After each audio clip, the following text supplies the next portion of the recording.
দেখুন, আমি আগেও বলেছি আপনাদেরকে যে পেহেলগাঁওতে যে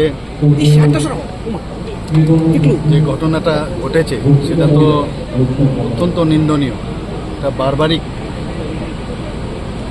যে একটা অ্যাক্ট সেখানে হয়েছে, এতগুলো নিরীহ আমাদের ত্রিপুরার থেকে শুরু করে সমস্ত প্রদেশের লোক সেখানে উপস্থিত ছিল।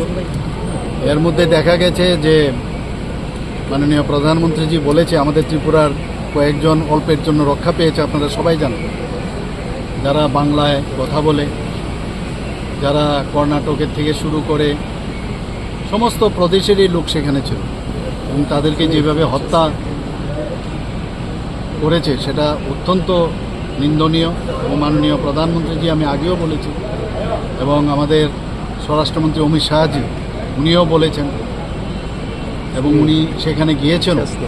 মাননীয় স্বরাষ্ট্রমন্ত্রীজি সেই পেহেলগাঁতেও গিয়েছিলেন, এবং যা উনি বলেছেন যে পাকিস্তানি যারা আছেন তাদেরকে ছেড়ে যেতে হবে ভারতবর্ষ থেকে, এবং সেটা অক্ষরে অক্ষরে পালিত হবে, নিশ্চিত থাকুন।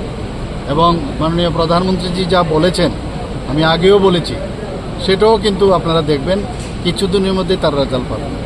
কাউকে উনি ছাড়বেন না, এবং সমস্ত ভারতবাসী ওনার সাথে আছে, সেটাও আপনারা দেখেছেন। ত্রিপুরাবাসীর থেকেও আমরা বলেছি, যারা গরিব ফ্যামিলি তাদের প্রতি সহানুভূতি রয়েছে, ওনাদের সাথে আমরা আছি। এবং আগামী দিন এই ধরনের যে বারবারিক ইনসিডেন্ট সেখানে হলো, সেটা আগামী দিন যাতে ভারতবর্ষে না হয়, সেটা তার একটা দৃষ্টান্তমূলক একটা ব্যবস্থা মাননীয় প্রধানমন্ত্রীজি নেবেন।